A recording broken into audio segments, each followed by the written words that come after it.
This is Transit Unplugged.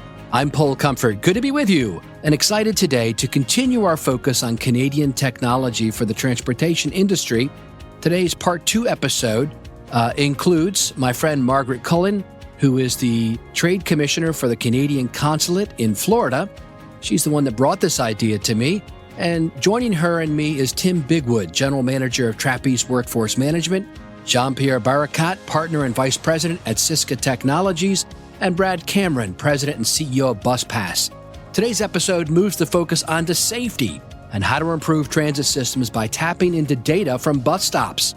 And we wrap up part 2 with a special roundtable discussion with podcast producer and manager Tris Hussey and regular contributors Mike Bismeyer and Elea Carey, talking about technology, innovation, and communicating pilots to your audience. Hope you enjoy today's episode. We're going to be talking to folks from the Canadian tech industry. And this all got started with a great idea with my good friend Margaret Cullen, who is Trade Commissioner at the Canadian Consulate in Miami, of all places. Margaret, thank you for giving me the idea and helping us get this together. Well, thank you for making this happen, Paul. And really excited to have some of Canada's leading technology companies facing the challenges that we have today and coming up with the best solutions out there. For our listeners who did not listen to part 1, we also interviewed some additional tech leaders in the Canadian industry that serve North America and the rest of the world. Their solutions aren't just for Canadians, they're for other people too. But Margaret, tell us a little bit about what you do, your role with the Canadian Consulate. So what I do is I find opportunities for Canadian companies in the Florida and Puerto Rico market. We also cover the U.S. Virgin Islands.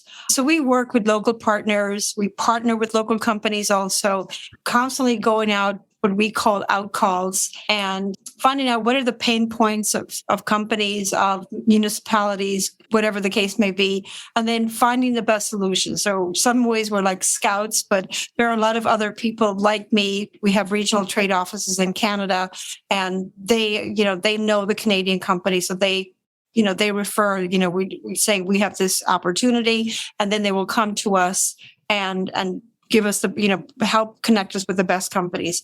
Another role that we have is we promote investing in Canada. And as you can see from, this podcast, last podcast, we have great companies coming out of Canada. We talked about, Canada being ahead of everybody, when investing in AI for many years now. So looking for companies that, that want to open up a business in Canada, want to invest in Canada. I think we have great opportunities there. Margaret and I met for the last couple years. We've got to talk to each other at the annual CoMotion Miami conference. CoMotion has one in LA as well. John Rassant, my good friend, heads up that organization. And it is really one of the cutting edge leading technology conferences in North America each year. They also have an investor conference, which was just held recently in Canada. Hopefully you had a chance to participate in that if you are a venture capitalist or someone who is interested in technology. If you want to know more, if you're a Canadian company and you want to know more about what the services that the Canadian Consulate offers, we'll have in our show notes a link to organizations, a link to the website that of Margaret's organization and the Canadian government if you need more assistance. Next up, I'm excited to introduce our 2 guests today.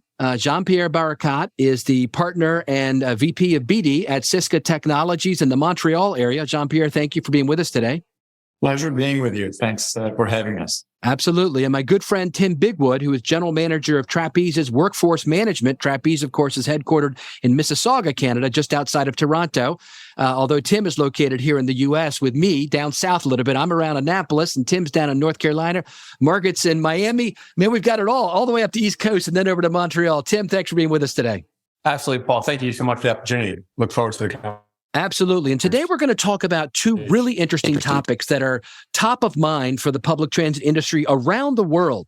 The first one is cybersecurity. Jean-Pierre and I were talking about all the risks that are targeted really to government agencies and transit agencies, from the more common ones, which are that a lot of transit agencies, because I'm in the transit industry and I work for Modaxo, we have customers all over the world, and I'm just about every week I get a note that some transit agency around North America has been the subject of a hack, and a lot of times it's ransomware or something else, and we have to be aware and not accept any emails from that company. So that's pretty common these days.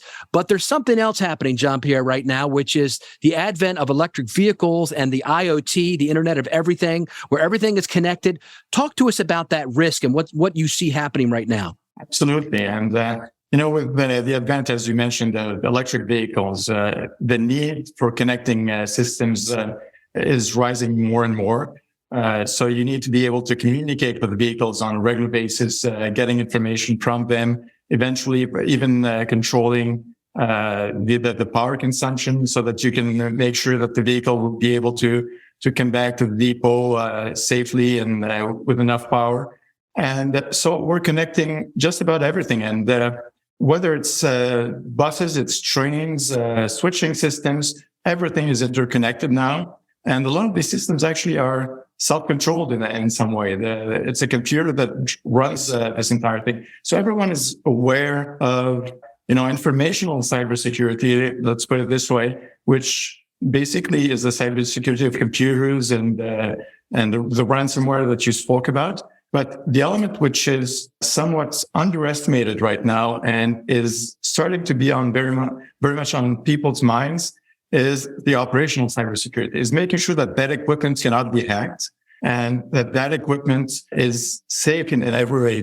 Luckily, we've never had a big incident or a big accident yet. And again, I don't know if that's pure luck or if it's the fact that no one has thought about it yet, but we are at risk of having equipment hacked. The more systems that you have which are connected, the more attack surfaces that you get. And basically, it's the weakest link that allows for malicious minds to get into the systems and eventually take control of the systems. That's interesting. So, you and I were talking in the green room about how a lot of people's concerns about autonomous vehicles are the concerns about their safety inside the vehicle. Not that it's going to get into an accident, by itself, because most of these vehicles are actually much safer than human drivers, but the thought that someone could hack into it, kind of like Minority Report style, or if people were fans of Westworld on HBO, where somebody could, either the authorities could stop your vehicle as you're running because they can hack into it, or not hack into it, but control it. But malicious characters could hack into it. But that's the same concern now with our buses and trains, right? I mean, all of them are connected now through the cloud and through the internet. Correct. And it's not the fact that it's an autonomous vehicle that makes it even more susceptible to attacks. Even vehicles with drivers behind the wheel or behind the controls, most of the controls are driven by wire now. So in other words, there's no mechanical link in many of those cases. So in other words, even if you have a driver, there's nothing that prevents malicious mind to get into the system and actually prevent the driver from braking, prevent the driver from doing something else. So it's not only autonomous vehicles, in other words. And, think about the switching systems on a train line. If someone gets control of a switching system and prevents it from switching at the right time, if the signaling is wrong, that can create huge accidents. And with the ransomwares, the worst thing that can happen, which is very annoying, is the fact that the transit system will shut down and that people will say, well, we can't operate the system for a while. With operational cybersecurity, if someone takes control of a train, the results can be catastrophic. People's lives are at risk there. So just real briefly, to me, I've got some ideas on what the solutions might be. Obviously, you need to analyze, right, is the first step, kind of like knowledge. Walk us through what potential steps could be for a transit agency, the safety director, the IT director, who maybe hasn't really thought about this before. What steps should they start to begin to take today? Well, actually, there's new standards that are coming out. There's a new ISO standard, which was developed in collaboration between the International Standards Organization, which is ISO, and the Society of Automotive Engineers. It was collaborative approach to develop a standard, which is, it's ISO 21434, which is applied now to vehicles and transportation equipment. This sets a certain number of guidelines as to what should be done to analyze the threats. So there's a term which is called TARA, which is the threat assessment and remediation analysis that gets done. So you do this. There's a gap analysis that needs to be done to understand what are those standards requesting, where are we today, and what do we do to meet those standards. And one thing that you have to realize is it's the entire supply chain that is involved. Because as I said earlier, it's the weakest link that will allow a breach into a system. And therefore, you have to make sure that the entire supply chain is involved. And once the supply chain has been involved, you need to make sure that the combination of all those systems communicating between each other is also robust and safe from the attack. That's something. That's a little terrifying, but I'm glad you're bringing it to our attention because it's obviously something that needs to be addressed. And I'm glad to hear the SAE is involved. I think I may have not have mentioned it before, but my next book on the future of public transportation, Volume 2, is being published by SAE, Society of Automotive Engineers. And I think I'm going to ask you, Jean-Pierre, to contribute a chapter on this topic because it's a really good one. I want to switch now slightly to another aspect of safety, which is the safety of our passengers and of our operators, our bus drivers. So much, Tim, has been in the news lately where there's, shootings and people being pushed into tracks and even drivers themselves and operators being concerned for their own safety. Isn't that right? Absolutely. And unfortunately, it is, we definitely see the requirement out there to go ahead and make this a safer application or a safer environment. We have not seen ridership come back to pre-pandemic levels as a result of this. We've seen a lot of issues that are out there. And for those of us in the transit agency that really believe that ultimately public transit is what the lifeblood of those cities are. We need to go ahead and resolve this quickly so we can get people back in and get the public confidence back to where it needs to be. And a lot of people are wondering, what are the solutions? Let's talk about internal for a minute. You and I were talking in the green room. I told you a story. When I was CEO of the MTA, we had an awful accident where somebody was driving a school bus and they lost control of the vehicle through a medical emergency. And they bing, bang, bing, back and forth across the street and then T-boned one of our buses, a 40-foot bus, killing my driver and several of the passengers. It's the worst accident. They don't call them accidents anymore. It's the worst crash that I'd ever seen and been involved in. It was just a terrible experience. The mayor and I walked on the vehicle together and saw the carnage. And then afterward, then comes the investigation. And it turned out that, there was concerns on some parts that maybe there was a problem with the CDL physical. Where was those records for that driver, et cetera? There was a scramble for them. And then in our own agency, we realized that our record keeping for operators was, I won't say bifurcated, it was trifurcated, if that's a word. We had some records in HR, we had some records in training, and we had some records in operation. And we really needed to have one single source of truth, as they say. Do you think that's part of a good solution to this problem, Tim? Absolutely. I mean, sadly, we've seen that, and that's really kind of what forced us to really kind of focus on making transit a safer environment, not only for all, for riders as well as employees. We went out, we've seen multiple people that don't have that real-time aggregation. People are still doing things on the back of clipboards. Yeah. They're not getting that data into similar ones. They have multiple disparate systems like you're talking about there. And in order to be able to get that workflow, they don't have it. People, to your point about HR knowing about one piece, and then you've got the operators knowing about something else. Well, we saw a tremendous void for that. And really, technology can go ahead and be able to solve that. And that's one of the things that we focused on to be able to look at. So there are solutions out there to really aggregate that data and be able to kind of address that. So people can, from any internet connected device, if you look at it today, you can have immediate access to, all of your friend network, all of your banking, all of your insurance, all through the touch of a hand, and as well as find out what's going on with the news, all at the palm of your hand. We don't have that in these larger agencies. And that's definitely something that needs to be addressed. Absolutely. One of my pet peeves about the public transit industry and largely about government is that we are lagging behind the private sector in a lot of our IT applications. I always used to say stuck in the 80s. Now I say we're stuck in the 90s.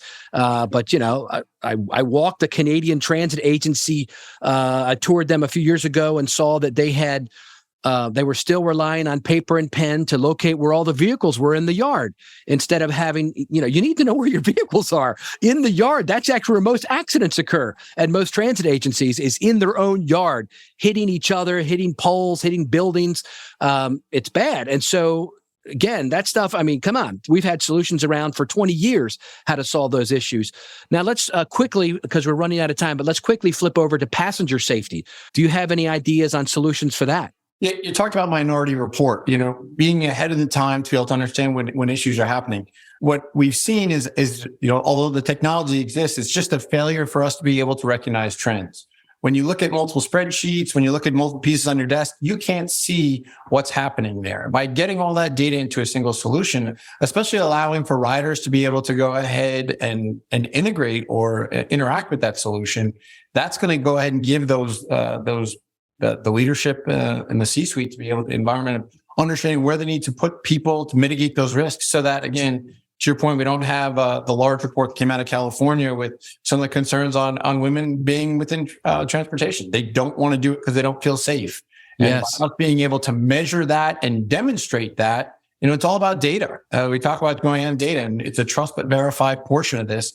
And for us to be able to arm the transit agencies with that type of information, they can start building up their ridership, which ultimately starts to go ahead or enables funding. So it is a self-fulfilling process there. Yes, that's great. I agree with you 100%. We've got eyes everywhere, right? Cameras and employees everywhere. But if you don't have it all pulled together as one single source, which it sounds like you're suggesting are solutions for the internal and the external customers of our agencies, then you could be lacking and not picking up on something. So thank you, Tim, for that. That's great feedback. We'll have on our show notes links to both the organizations these two fine gentlemen represent. Margaret, thank you so much for bringing forward this wonderful technology that is available for our industry. Thank you, Paul, and hopefully we can continue doing this. We have a lot more to show you.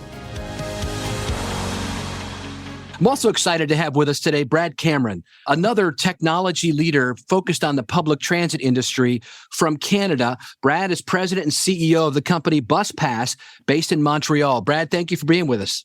Glad to be here, Paul. So, Brad, you know, you and I have talked about this a little bit before about how that, you know, most public transit agencies want to be tied into the smart city of today, right? And so they've got, transit signal priority, bus only lanes, all kinds of like infrastructure that's tied into the city's smart city, even the lights and things like that, solar power. But one thing that a lot of cities are still looking at, and I think it's still a need in the industry, there's so much that can be done at bus stops and bus shelters. Yes. I remember when I was CEO of the MTA, we were looking to gather information, and this was, 8-9 years ago now, but there were companies out that were like putting all kinds of Bluetooth beacons and information in trash cans where you could count the number of people that were coming into a bus shelter. Right. That was early stage stuff. But tell me about what you've identified. I mean, you've been in this industry a long time. What do you think needs to happen at our bus shelters? How do we get them into the 21st century? Well, I think that the first thing we need to do, and you touched on it, is really look at it from a smart city standpoint. So the strategic nature of the bus stop being everywhere in a city where business is, where shopping is, where people live and travel, first of all, is the perfect starting point. Secondly, we look at that and say, we need to start collecting data because we see artificial intelligence as the basis for how the future is going to be driven for smart city.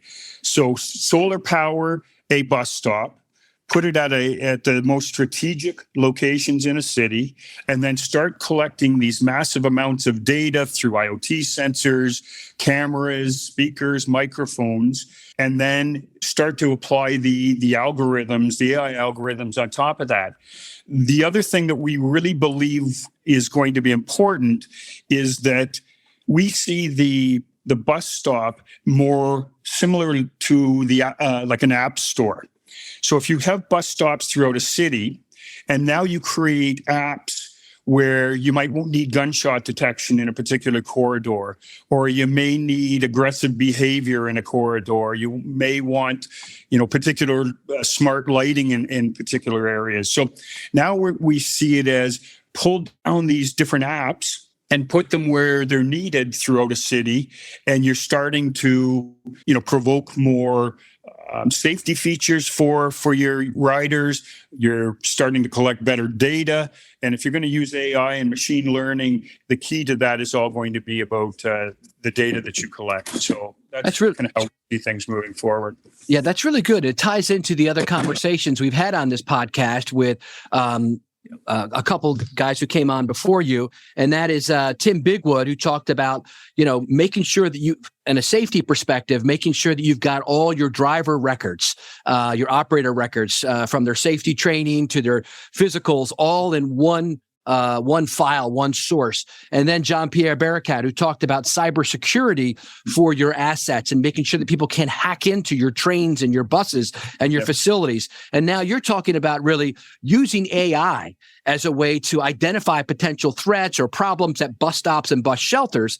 I think that could help people feel safer. That's a big concern right now throughout the industry, as people sometimes, especially in major cities, are expressing concern about safety at the facilities. I remember in Baltimore, where I was CEO of the MTA, our police department had early versions of machine learning and artificial intelligence, where at our train stations and hubs in the metro stations, the subway, where if someone left a briefcase and it sat there for too long, the camera would zoom in on it and bring it up on the big screen in the police monitoring facility. Yes. They could see that and then send someone to check it out. And we actually had incidents where we had to send a robot in to check it out. So you're kind of taking that same thing, even advancing it. You're talking about transit agencies need to bring that same type of technology to their shelters. Yes. So we look at it from something as simple as a smart light. What's that mean? What's a smart light? So a smart light is a light that identifies that a person, normally motion detected, is at the bus stop. Okay. So through our research, we found between 80 and 90% of women and children stop using the transit after dark. And that's mostly because they're afraid to be at a bus stop that's unlit. So now we look at it and say there should be motion detected lighting. You should have two-way communication at that bus stop. So a button that you can push where you fear for, you're afraid that somebody's in the bushes or somebody's lurking somewhere, that you can have two-way communication with the transit agency. And again, that goes as far as, to your point, we also see it as having a content management service on the back end of the AI side, which allows you to turn cameras on at every one of your bus shelters and examine what's going on. So instead of me having to send cars out, AI can identify that's a briefcase or that's just somebody's left a bag of food, and it will tell you, it'll identify whether there's a true issue there or whether it's something that just needs to be dealt from a cleaning standpoint. So, and everything in between. So aggressive behavior, gunshot detection, these things are all pieces that we see as part of the AI that needs to be built. That's awesome, Brad. And congratulations to you. I know your company won a big award from the government of Quebec to get started up a few years ago. And you're now implementing a lot of what you talked about. And so if people want to find out more, we'll have a link to your website in our show notes. So Brad, where do you see things going for the future of smart cities when it comes to tying in their bus shelters to the overall kind of IoT, Internet of Things? Yeah. The way I look at it is right now, the most important thing to be doing is the collection of data.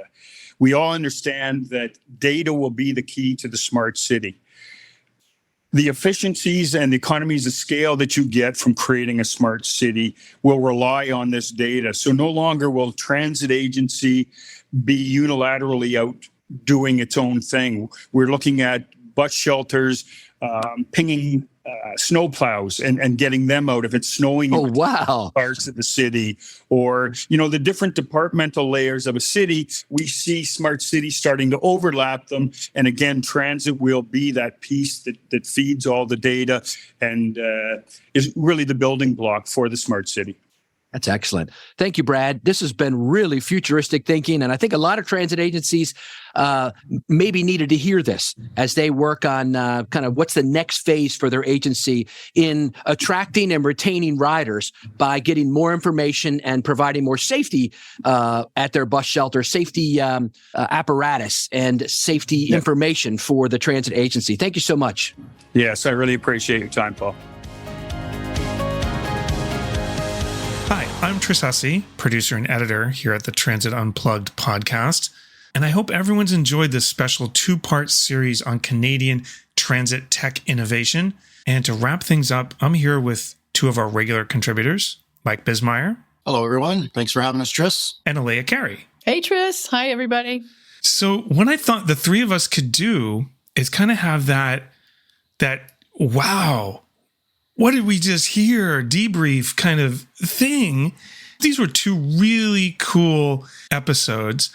The three of us are going to chat, but I'm really divided into two parts, which is the first part is technology, because that's a big focus of these two shows, various technologies on safety and cybersecurity and EVs, bus stops, data. And then, but more importantly, as agencies do these cool, really innovative things, you do have to tell people about them, which that is in Elea's wheelhouse, communicating. Yep. So let's kick this off. Mike, you've worked in the EV industry for a long time, and there was a big chunk of both interviews talking about things related to the EV, changeover to EVs, from cybersecurity to just where you put the chargers to safety, the whole 9 yards. What were your takeaways, Mike? Yeah, well, thanks, Tris, for having me, and great to hear you, Elea, and see you virtually here as well in the little roundtable we're doing. But yeah, I would say that our guests hit the nail on the head, right? The Canadian innovation is alive and well. Up until recently, we had a couple Canadian agencies that were the largest deployments of battery electric buses to start out there, and I'm thinking specifically like of the folks at TTC and ETS in Edmonton.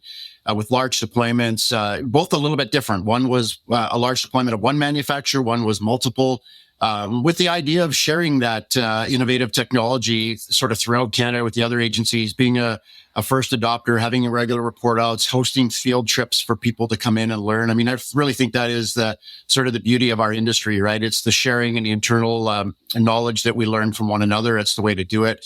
And I think it's really commendable.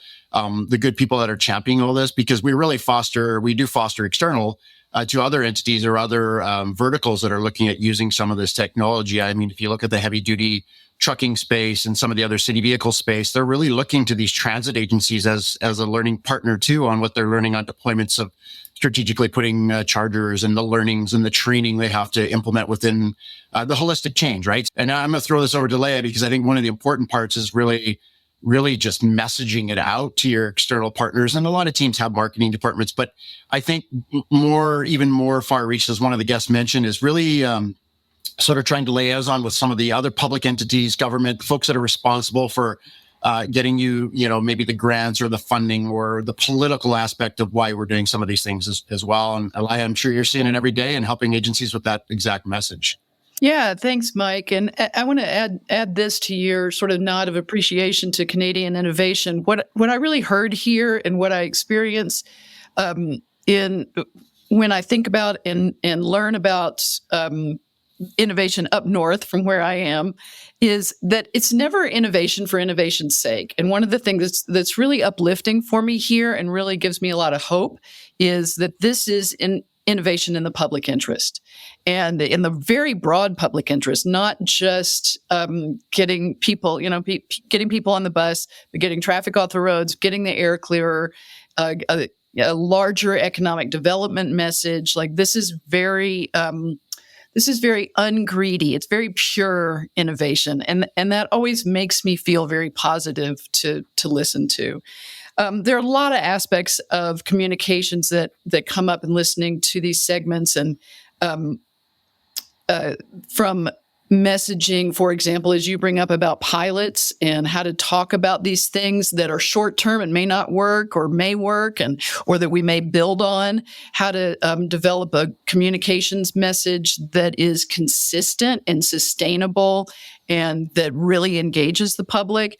And then also communicating just larger innovation and why why an agency, for example, or why any kind of transit organization would want to do this innovation, why they can justify the spending of public dollars to do this innovation, and how to on some level, kind of getting weedy, but how to counter the resentments or the difficulties or the conflicts that come up when transportation organizations make these kinds of decisions. And most everybody listening to this podcast, and certainly these people here in this room, we understand the level of thought that goes into implementing things like this, and the months or years of discussion, and the many, many parties who were consulted, and the political spade work and the diplomacy of getting buy-in from community partners, as you mentioned. But very often, when this message comes out to the public, it is a surprise, and it's news, and it often can come off as something that's not very well considered. And certainly, if you're using a communications channel like social media, you don't often have the backlog of a whole bunch of stories about this whole program building up. It just looks like a Facebook post, and that is a public forum in which people can make a lot of comments on, for good and for ill. So all of those things have to be taken into consideration. And our partners, and when I say our, I mean the marketing side's partners in community engagement also have a big role in rolling out these plans and changes and implementations that are going to affect the community. I do want to say, I don't want to be a Luddite, but I want to represent those in our communities who are really not interested in all of this, and who this is flashy and eye-catching, but does it get the bus to me faster? Does it get it doesn't solve, for example, the driver shortage, and are we still canceling trips because we simply can't hire and train enough drivers? Those are very real everyday challenges. And so I don't want those people to get left behind when we get excited about talking about technology. And when we're thinking about the communications approach, that I think that's an element of the story that we always have to tell. And maybe in many cases lead with that, this is the benefit for riders. This is how this is going to make service better for you, and then expand from there to the other really amazing and incredible benefits, and take into consideration as well that often our riding public simply doesn't have time to devote to learning about these innovations and what the benefits are to the community. Many people who use public transit because they have very few other options. And we need to be able to get the important messages to them because their time is very tight. Wow. Elea, I think every time we talk every other week. We could just do a whole Elea episode, because there's so many facets to public transit in communication. Like you talked about, you have to speak to all these audiences, the people who don't want to use their credit card or a tap card or whatever. One of the things, Mike, when you and I were talking in the green room, and the things that struck me, you mentioned of all the systems connected. Jean-Pierre Baracat talked about the cybersecurity and attack surfaces, and I think this is something in the transit industry we hear about when agencies have a ransomware attack or whatever. So and so has had an attack. Make sure you don't open their emails, et cetera, and so forth. But the vehicles themselves are rolling computers, and these interconnected systems. It seems this is something that, wow, have we really? Are we digging deep enough into to protect ourselves? What do you think, Mike? Yeah, I mean, I think there's a happy medium for sure. I think I read something recently, just in the last 2 days. It was on one of the news outlets here about the amount of cyber attacks daily now, or per hour that are going on out there with just what I would call Canadian government entities, and the amount of sort of malware and stuff that's out there. I think this also helps drive that conversation that when we talk about, even taking it back a step, when we talk about different technologies that are being implemented on buses, is sort of what are the standards within our industry that we're creating. And so should there has to be a cybersecurity standard, that a protocol. It's no different than if we're going battery electric, having battery safety standards, those sorts of things. It's inherently more important when we see like what's happened in the last few days, even with the different AI stuff we're hearing about, in the news, right? And I'll jump back to some expertise I had prior to getting in the electric bus side. I was on the sort of mobile surveillance camera side of it for like 11 years, right? Onboard technologies onto buses. And I remember that when I first got involved in that, there was this massive pushback from the industry, right? We don't want to be spied on, the drivers or operators and unions and this. But it was like a holistic change over time, that when I left that part of the industry, drivers didn't want to drive a bus without it, because they understood how it protected them and how it protected the agency from the he said, she said, and the false accusations. And also it captured, it's that objective witness, right? But again, all that technology was piloted by someone, and the development of new cameras and better places to put them, it's all because someone put those pilots on originally. And it is a heavy lift to convince your staff to change when they're comfortable. And I think that was one of the other comments that one of the guests made, is that, we really need to communicate internally and empower our team and thank them for all these things we've got going on.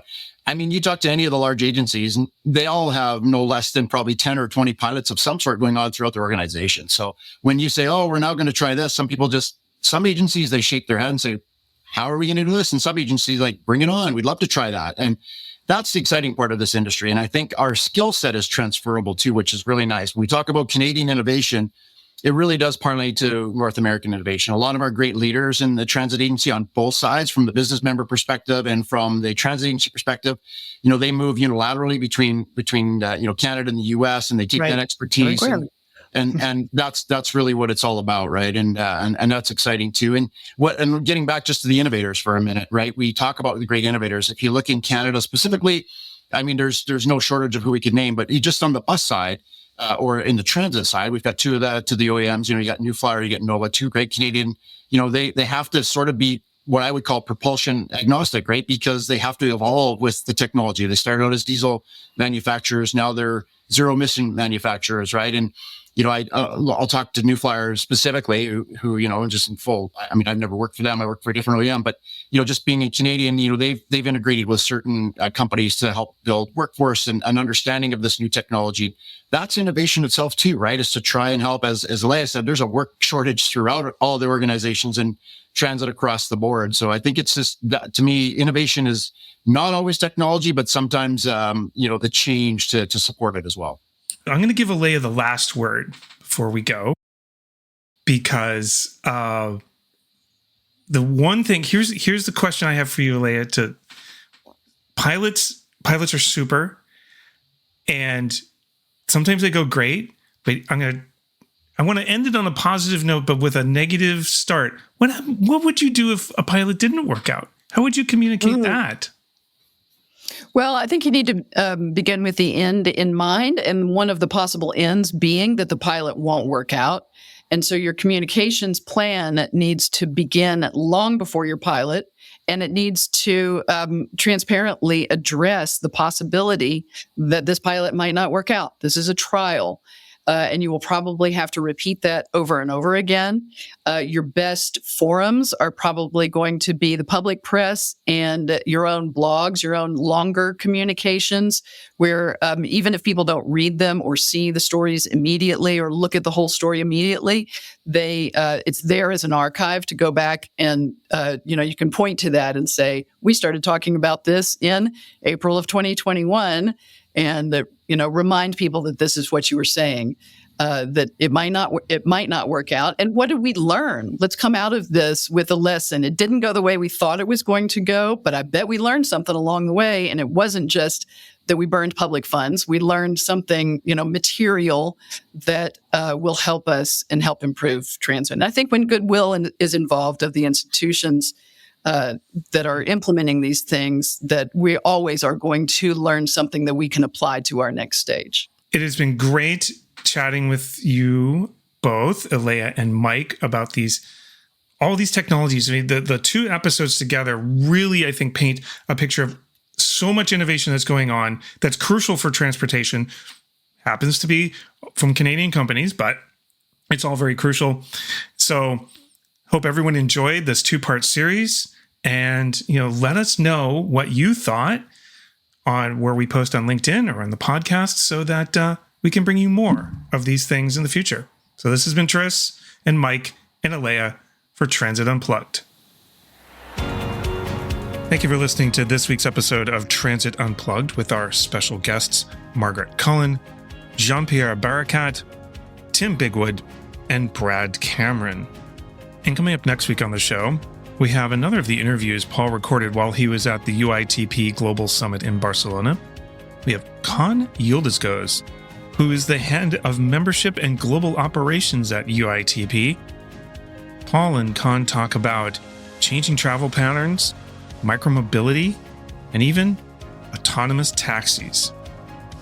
And our leadership series returns with a special 2-part series from Keith Scott and Rebecca Klein-Scott of Tall Small Productions. In this first part, Keith and Rebecca talk with Paul about language and how the language you use may be holding you back in your career.